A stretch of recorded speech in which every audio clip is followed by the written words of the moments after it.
첫 번째 은사로서 정보통신기획평가원의 오윤재 PM님을 앞으로 모시겠습니다. 큰 박수로 맞이해 주시기 바랍니다. 오윤재 PM님은 과기정통부 반도체 양자 PM님을 맡고 계시고요. 양자 국가 R&D 추진 방향에 대해서 발표해 주시겠습니다. 예, 안녕하십니까. 방금 소개받은 오윤재 PM입니다. 20분 정도의 이 주제가 좀 커서 이걸 발표드리기에 좀 쉽지는 않아 보이는데요. 하여튼 저는 그 IITP에서 반도체하고 양자를 맡고 있고요. 그다음에 이제 국가적으로 양자가 이제 전략 기술인데 저랑 그다음에 NRF의 이순칠 단장 두 분이 이제 국가 양자 PM을 맡고 있습니다. 그래서 그 양자에 대해서 국가 양자 분야에 대해서 R&D 추진 방향에 대해서 간략히 말씀드리겠습니다. 그래서 먼저 약간 같은 이해 선상이 있어야 되기 때문에 간략하게 개념하고 어떤 전망이 있다. 세 가지 분야가 있습니다. 양자 하면 이제 컴퓨팅으로 잘 알려져 있지만 컴퓨팅, 통신, 그다음에 센싱 하는 그 세 분야가 있고요. 그다음 국내 동향, 그다음 우리가 어디에 서 있는지, 그다음에 우리 작년 해가지고 또 전략기술로 선정되면서 로드맵도 다시 그리고 전체 사업, 그다음에 R&D, BR&D 할 거 없이 어떤 방향으로 갈지 좀 고민한 게 있거든요. 그다음에 그런 거에 대해서 우리 대응 방향에 대해서 말씀드리겠습니다. 디지털, 지금 아날로그에서 디지털로 넘어갔고 이제 다음 퀀텀 시대로 넘어갈 거라고 저희는 보고 있고요. 저 변화는 굉장히 큰 변화일 거고 저희들이 디지털 시대에 이미 양자역학 1900년도에 나왔거든요. 그러니까 양자역학의 산물 중에 하나가 반도체고 그 다음에 레이저고 뭐 이렇습니다. 그래서 이미 우리는 제1차 양자혁명이라고도 부르거든요. 그러니까 근데 이제 그러한 양자 우리가 다루고자 하는 그러한 퀀텀 파티클들이 굉장히 많은 뭐 10의 23승계 이상 된 굉장히 많은 군집된 양자를 다루는 거기서 얻은 반도체랑 레이저, 뭐 밴드갭도 그 양자 이론으로 발견하고 했죠. 근데 이제 점점 기술이 발전하면서 하나의 양자 퀀텀 스테이트를 갖다 우리가 매니플레이트 할 수 있는 그런 기술적 그런 단계에 이르렀습니다. 그러다 보니 저희들이 생각 못한 그런 그걸 컴퓨팅에 이용할 수도 있고 인터넷 그다음에 정보를 보내는 통신에 이용할 수도 있고 그다음에 굉장히 잘 센싱할 수 있는 센싱 테크놀로지 또는 그런 걸로 이용할 수 있게 됐습니다. 아직은 스테터스는 저걸 양자라고 전체를 부르지 않고 나라마다 좀 틀린데 양자 정보 과학 이렇게 부르는 미국이 있고요. 양자 정보라고 보통 부릅니다. 그러니까 정보 기술하고 양자역학하고 이렇게 만나서 양자적인 특성 이 부분은 많은 분들이 어려워하고 있지만 저도 물리를 오래 했지만 물리학자들도 이해를 못하는 그런 부분들, 그러니까 해석이란 차원으로 다시 이렇게 양자역학은 가기 때문에 일반인도 어렵고 아마 전문가들도 굉장히 어렵습니다. 근데 하여튼 중첩이라든지 얽힘, 불확정성 이런 여러 가지 현상들 컴퓨팅 통신 센서하고 만나서 그 부분이 우리가 모든 걸 풀 수 있는 건 아니고 어떤 문제, 주어진 어떤 문제에 고전 컴퓨터가 못 푸는 걸 굉장히 빠른 시간에 풀 수 있고 그런 통신도 암호를 그러니까 아예 그 물리적 채널이 어떠한 어택이 들어와도 막을 수 있는 그러한 그 양자 보안이라고 얘기하는데 초신뢰 보안 쪽 통신을 할 수 있고 그 다음에 굉장히 현재 있는 기술을 못지않은 센싱 기술들 그렇게 할 수 있습니다. 그래서 가장 많이 쓰이는 게 이제 이런 데이터들인데 양자 이 부분은 언제 달성될지는 예측하는 분마다 많이 퀘스천입니다. 근데 이제 원리적으로는 슈퍼컴이 한 100만 점 걸린 문제를 1초에도 풀 수 있다. 근데 모든 문제가 아니고 이런 소인수분해 같은 경우가 이제 굉장히 큰 수의 소인수분해는 깨기가 힘드니 깨지 못하는 게 아니고 깨기가 힘드니 암호를 이용하자 하는 게 이제 공개키 암호 체계이지 않습니까? 근데 이런 식의 현재 있는 컴퓨팅 아키텍처로는 하나하나 대입해보는 방법 외에는 없는 것들, 이런 부분을 양자적인 현상을 이용하면 빨리 접근할 수 있다. 근데 이제 뒤에 이제 한계가 좀 있고 이런 데 응용할 수 있다라는 거고요. 그다음 뭐 최적화 문제든지 뭐 현재 있는 그 심리질 개발할 때 일일이 트라이얼을 하는 게 아니고 심리질 개발하는 부분 뭐 여러 가지의 양자 컴퓨팅이 응용될 수 있고요. 그다음에 이제 아까처럼 복제 불가능이라는 게 양자고 외부에서 뭔가 어떻게 해서 복제를 하려고 하는 시도가 있으면 그 즉시 상태가 변하기 때문에 그 부분을 잘 이용하면 이러한 통신 과정에서 중간 정보 탈취하는 걸 원천적으로 막을 수가 있거든요. 그리고 이 부분이 더 나가면 퀀텀 인터넷이라고 하는 지금 표준에선 좀 많이 좀 이따가 좀 다뤄질 것 같은데 그런 쪽의 영역, 그러니까 퀀텀 컴퓨팅이나 퀀텀 센싱이나 여러 기기들이 지금 인터넷에 물려 있듯이 퀀텀 시대도 그렇게 갈 거다라고 하는 그런 쪽의 양자 인터넷 쪽 관련된 거. 그다음에 이제 아마 지금 열심히 백서를 만들고 있는 것 같은데요. 키스텝에서 전문가들하고 그 비전문가들, 그래서 양자를 설명해드리고 어떤 게 우리 사회에 임팩이 가장 클 것 같니? 라고 했을 때 기술적인 한계도 얘기해드리고 그때 가장 안 알려져 있지만 가장 관심을 많이 갖는 게 양자 센싱입니다. 근데 이제 저 같은 경우는 이제 센싱 쪽을 굉장히 많이 얘기하고 다니는 편 중에 하나인데 얘가 풀 수 있는 문제들이 굉장히 다양합니다. 그러니까 기존에 그 MRI 갖고 못 재던 걸 미세함을 발견한다든지 아니면 기존에 못 보던 거, 그러니까 스텔스기 같은 경우, 스텔스기는 그러니까 일렉트로마그네틱 웨이브의 난반사 표면을 잘 처리해서 난반사시켜서 돌아오는 걸 작게 만드는 거잖아요. 그러니까 굉장히 작은 돌아오는 것도 센싱할 수 있는 스텔스기를 탐지한다든지 GPS 지금 이제 예타에도 올린 큰 프로젝트 중에 하나인데 GPS 전시가 되면 GPS가 없다 이렇게 보시면 돼요. 그리고 우주 같은 공간, 그 다음에 잠수함처럼 심해 이런 쪽은 GPS가 다 다루지 못합니다. 그래서 거기서는 그러면 항법을 어떻게 할까? 현재는 잠수함은 얼마마다 한 번씩 이렇게 GPS 수신하기 위해서 올라오거든요. 그때 많이 이제 구축한 공격을 당하는데 하여튼 이런 그다음 공군들도 GPS 없는 상황에서 작전 시간을 늘리고 싶은 게 미국이나 중국이나 굉장히 많이 관심 있는 전 세계가. 그래서 그런 무GPS 항법을 양자 센서를 잘 이용해서 어떻게 여하히 만들 수 있느냐.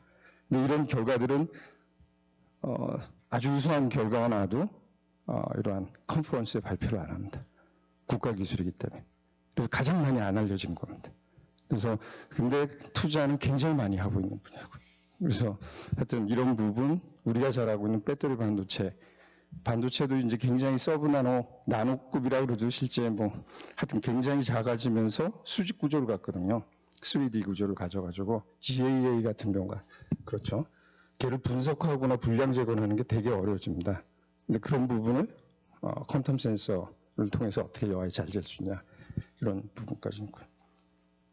그다음 이제 이거는 그냥 간략하게만 이 큐빗이라고 보통 퀀텀 빛이라고 얘기하거든요. 1제로가 아니고 1과 제로의 그 중첩 상태로 모든 걸 표현을 합니다. 양자 퀀텀 상태를. 근데 그 큐빗을 다룰 수 있는, 그러니까 반도체는 지금 CMOS라고 하는 아주 잘 알려진 테크놀로지로 거의 평정이 됐죠. 근데 아직까지는 양자는 초기 상태라서 어떤 큐빗이 좋을지 굉장히 많이 난립한 상태입니다. 큐빗은 딴 게 아니고 투레벨 상태가 우리가 투레벨 상태를 만들 수만 있으면 인공적이든 아니면 자연계에서든 그게 큐빗입니다. 그러니까 1하고 제로 상태가 그 리니어 콤비네이션으로 된 그러한 그 중첩 상태를 만드는 건데, 그래서 가장 쉬운 게 원자, 자연계에 있는 원자 같은 경우는 모두가 그런 게 아니고 많은 에너지 레벨을 가진데 어떤 원자는 2레벨처럼 행동하는, 그러니까 나머지 스테이트는 거의 무시될 정도고 2레벨처럼 된 거는 자연계에 있는 원자. 그다음 이번에 뭐 이제 뭐 우리 그 듀크대에 있는 김정선 교수가 이온 트랩으로 컴퓨팅을 만들었다 그러고 회사도 만들고 아마 양자 컴퓨팅 관련된 1호 벤처일 건데 그 방법은 원자를 가둬놓기가 힘드니까 원자에서 최외곽 전자 몇 개를 없애면 이오나이즈가 되니까 그 이온은 전기장, 자기장으로 잘 가둘 수가 있거든요. 공중에다 부양시키는 겁니다. 저렇게 띄우고 그 다음 우리가 아는 광자, 빛 그 다음에 다이아몬드 안에 불순물을 일부러 주입시키면 거기에 전자 하나를 갖다 깊숙이 가둬둘 수가 있어요. 그럼 전자의 스핀 업 다운 그 다음 초전도 갖고 투레벨 시스템을 모사할 수 있어요. 그게 여러분이 잘 아는 뭐 그 퀀텀 컴퓨팅 초전도로 제일 많이 하죠.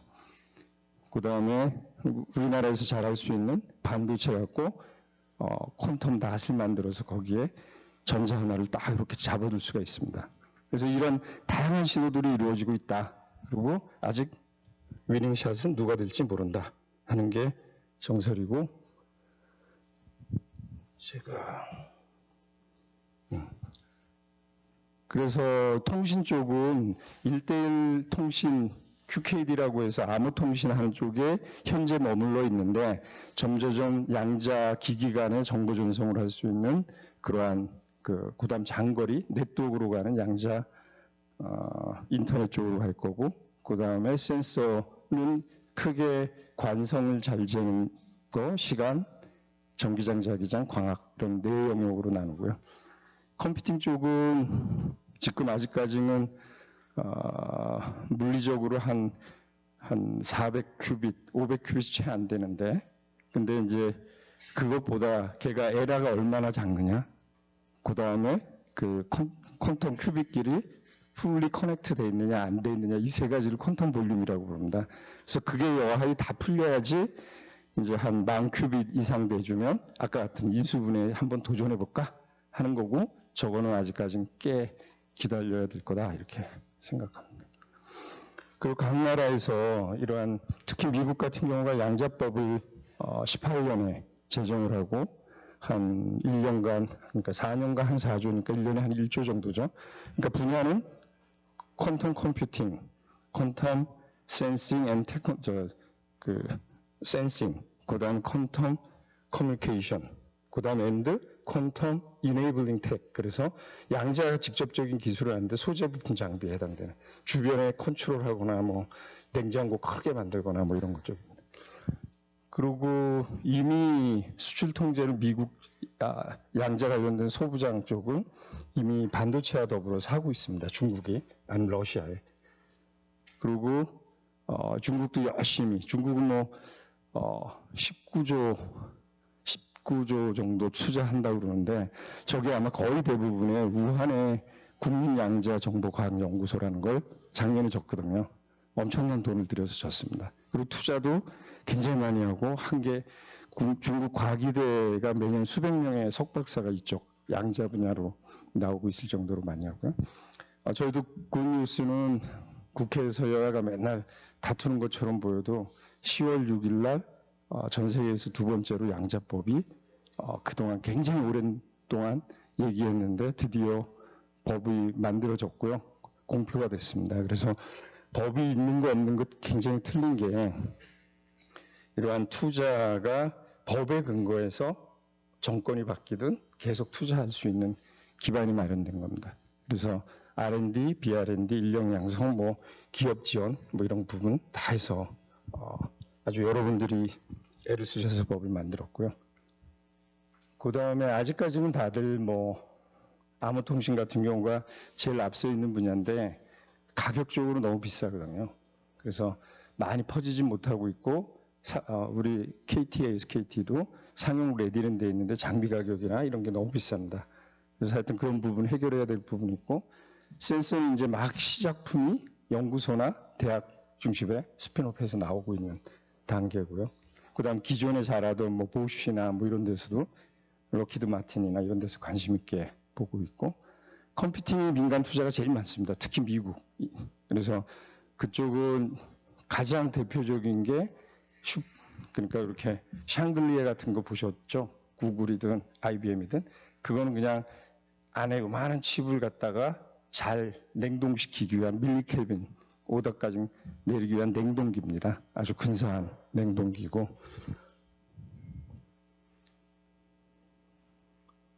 예, 그 저희 위에가 키스텝 자료고 밑에가 IITP 자료인데 매년 이렇게 우리가 어느 정도 수준 하는지를 이렇게 계속 내거든요. 전문가 인터뷰에서. 양자 분야는 공이 다 낮다고 평가하는데 특히 키스텝 같은 경우 굉장히 많이 쳐져 있다 이렇게 표현하고 있고 그쪽은 좀 약간 과학 위주의 접근을 많이 보고 저희 같은 IITP는 일정 부분 통신 센서 부분은 꽤 일부 응용이나 산업 기술이 많이 앞서 있고 특히 이쪽 특화도 보시면 통신 쪽 분야는 많이 QKD 통신에 대해서 특허 표준 쪽에 기여가 많거든요. 그래서 그쪽이 조금 높고 전반적으로 그래도 다른 ICT 기술에 비하면 이동통신이 한 97.8 제일 선진국 대비 그렇다고 보면 얘는 한 85점이니까 굉장히 낮습니다. 특히 저쪽 오른쪽에 양자 컴퓨팅 쪽 보시면 미국이 거의 뭐 특허 독점 59%잖아요. 딴 나라보다 탁월하죠. 근데 통신 쪽은 중국이 훨씬 더 많죠. 중국 쪽이 굉장히 열심히 하고 있고 일본 또한 열심히 하죠. 센싱 분야도 사실 보면 미중일이 굉장히 열심히 하고 있는 분야입니다. 아까 국가전략기술로. 그 다음 1년에 투자되는 게 한 올해가 컴퓨팅이 344억, 두 개 전체 합쳐서 한 620억 정도고요. 아마 내년도가 한 1000억 정도 될 거고 지금 예타가 진행 중에 있고 본 예타가 그러니까 타당수 그러니까 대상 선정이 돼서 열심히 지금 본 예타 중이고요. 한 조금 늦어져서 내년 1월 올해 말 안에 이제 규모나 이런 게 확정될 거라고 보여집니다. 그다음 이쪽은 전체적으로 좀 넘어가고 이 자료가 조금 예타하면서 막 펼쳐져 있는 걸 좀 모아본 건데 우리가 컴퓨팅 관련돼서 지금 여기 보시면 여기 빨갛게 이렇게 되어 있는 게 우리 지금 양자과학 기술 플래그십까지 예타 준비하고 있는 부분이에요. 그래서 한 1000큐빗 정도의 슈퍼컨덕터나 1000큐빗 정도의 중성원자 갖고 컴퓨팅을 꾸미겠다 하는 게 예타고 그 외에 이제 딴 플랫폼 갖고 양자기술 개발 선도 사업이라는 거 그 다음에 50큐빗 중간에 만들어 보는 거 뭐 이런 쪽이 있고요.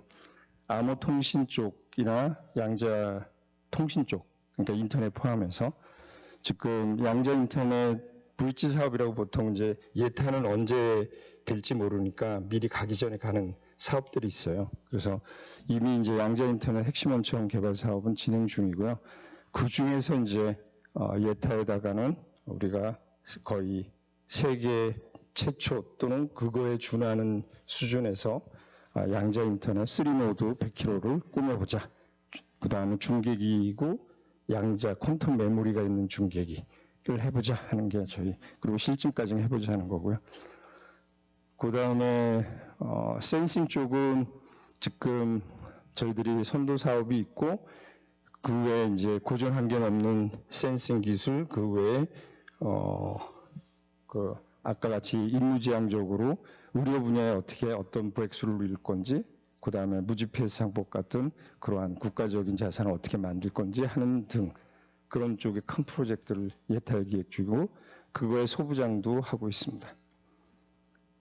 그래서 이게 통신, 컴퓨팅, 통신, 센싱 해가지고 한 지금 9,001조 좀 안 되게 제안을 드렸고 저 부분은 한 원래 11월 정도에 날 건데 2개월 정도 뒤로 밀려서 만약에 저게 된다면 25년부터 그러니까 한 8년짜리니까 한 1년에 1,000억 정도가 더 추가되는 거죠.